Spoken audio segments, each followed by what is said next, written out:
समांतर रेखा की परिभाषा एवं रचना का अध्ययन करेंगे हम। ऐसे कौन बार एक जगह रखना जैसे पूरा क्लियर दिखाई दे रहा है, समझे? उनसे ऐसे करने से कौन ये शब्द पढ़ाई नहीं जाते बच्चों से, यूट्यूब वालों से। समांतर रेखा के बीच की दूरी सदैव समान रहती है, जैसा कि रेल की पटरियां समांतर रेखा की एक उदाहरण है। तो हमने प्रश्न है हमारे समांतर रेखाओं की रचना। समांतर रेखाओं की रचना करने के लिए सबसे पहले हम क्या करते हैं, एक रूलर की सहायता से एल रेखा खींचते हैं। एल रेखा खींचते हैं, रेखाखंड एल रेखा। क्या खींचते हैं? एल रेखा खींचते हैं।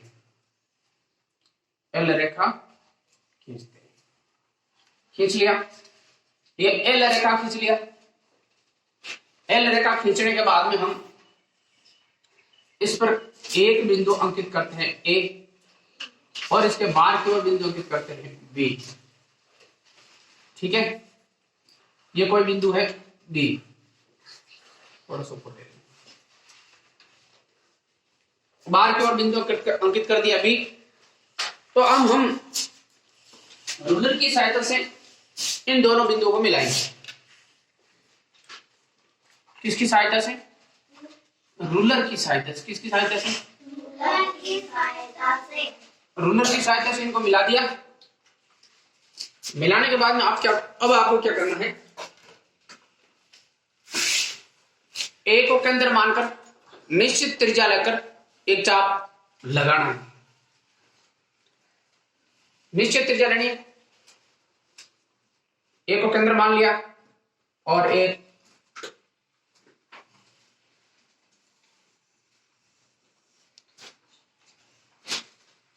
हमने एक चाप लगाया जो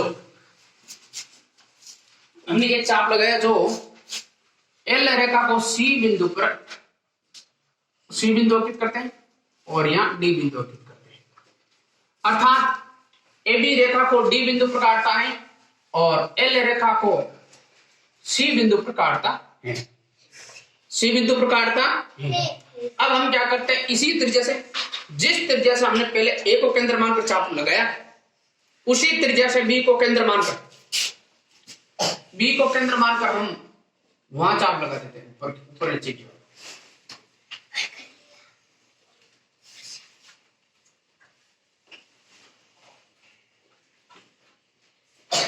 ये चाप बिंदु अंकित कर देते हैं हम, या ई अंकित करते हैं या एफ अंकित करते हैं, और जहां ये चाप काटता है हम वहां बिंदु अंकित करते हैं जी।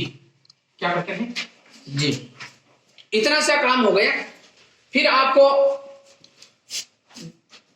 सी को केंद्र मानकर डी तक खोलना है। डी तक खोल दिया, फिर डी तक, अब देखना ये त्रिज्या ले लिया आपने, इसी त्रिज्या के अनुसार आप जी को केंद्र माने और एक चाप काटे।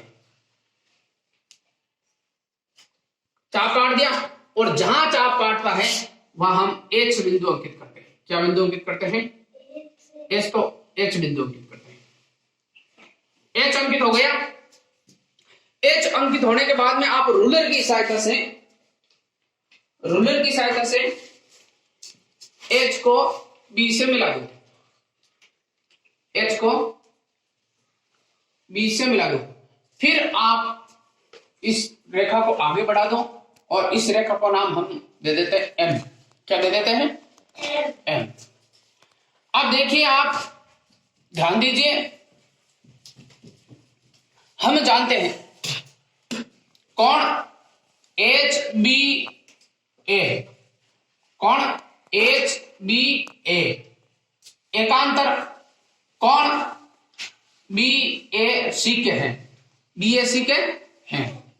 ये इसका एकांतर कोण है, और एकांतर कोण क्या होते हैं? बराबर होते हैं। एकांतर कोण क्या होते हैं? बराबर होते हैं। एकांतर कोण क्या होते हैं? बराबर होते हैं। तो अतः हम कह सकते हैं एम समांतर एल है। एम समांतर एल है। एम समांतर एल है। तो यूट्यूब के बच्चे सोच रहे हैं रचना रचना मैंने पहले इसलिए लिखी कि वीडियो लंबा हो जाता है, इसलिए पहले मैंने रचना लिख दी बोर्ड पर और चित्र बनाना मैंने आपको समझा दिया। तो देखो रचना कैसे लिखते हैं। सबसे पहले रूलर की सहायता से एल रेखा खींची, ये वाली रेखा खींची पहले। एल रेखा पर कोई बिंदु ए अंकित किया, ये अंकित किया हमने, और एल रेखा के बाहर की ओर बी बिंदु अंकित किया, ये बी बिंदु अंकित कर दिया, यहां बी बिंदु अंकित कर दिया, यहां बी बिंदु अंकित कर दिया यहां। अब क्या किया, ए व बी को मिलाया, ए व बी को रूलर की सहायता से मिलाया, ए को केंद्र मानकर निश्चित त्रिज्या लेकर एक चाप लगाया जो एल रेखा को सी पर काटता है। देखो ये चाप लगाया हमने इससे जो सी पर काटता है एल रेखा को, और बी ए रेखा को डी पर काटता है। ये ए बी रेखा है, बी ए रेखा बोल दे की बात, तो कहां पर काटता है, डी पर काटता है, डी बिंदु पर काटता है। बी को केंद्र मानकर उसी त्रिज्या से, ये जो त्रिज्या ली उसी त्रिज्या से ठीक वहां पर एक चाप लगाया जो बी ए रेखा को डी बिंदु पर काटता है, ए बी रेखा को बिंदु अच्छा सॉरी जी बिंदु पर काटता है। दो बिंदु अंकित किए एफ और ई, ये चाप है, क्या है ई और एफ, क्या है ये चाप है। तो अब हम क्या करते हैं, प्रकार को सी से डी तक फैलाया, प्रकार को सी से डी, ये सी से यहां तक डी तक फैलाया। इसी त्रिज्या से जी को केंद्र मानकर एक चाप काटा जहां एच बिंदु अर्थात जी को ये केंद्र माना और हमने एक चाप काटा जहां एच बिंदु अंकित कर दिया। अब एच को ए से मिलाया, फिर एम रेखा को आगे बढ़ा दिया, एच को एम से मिला दिया, फिर ये एम रेखा का हमने निर्माण कर दिया। अतः हम जानते हैं कि कोण ए बी ए नहीं सॉरी एच बी ए, एच बी ए, एच बी ए कोण सी ए बी, कोण सी ए बी के एकांतर हैं। और हम जानते हैं एकांतर कोण बराबर होते हैं, एकांतर कोण बराबर होते हैं, एकांतर कोण बराबर होते हैं, बराबर होते हैं। इसलिए एम समांतर एल, इस प्रकार से ये रेखा एम समांतर एल की रचना हुई और ये वांछित आकृति एल और एल समांतर एम रेखा की प्राप्त हुई। और आशा करता हूं आपको सभी को समझ में आया होगा। आप वीडियो को बार बार देखें ताकि आपको पूर्णतः समझ में आ जाए कैसे रचना हुई, कैसे चित्र बना।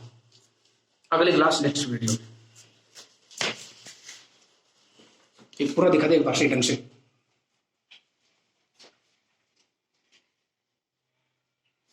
बच्चों को दिखना चाहिए चित्र कैसा बना, किस प्रकार से बना।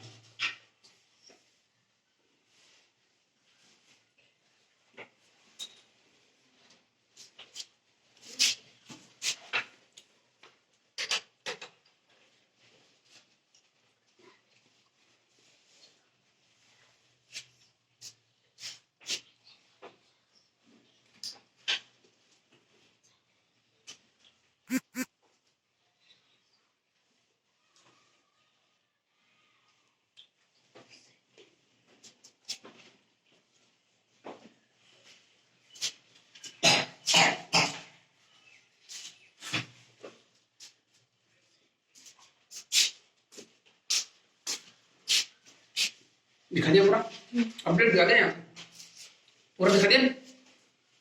ठीक है, अगला वीडियो नेक्स्ट क्लास होगी, अगला वीडियो।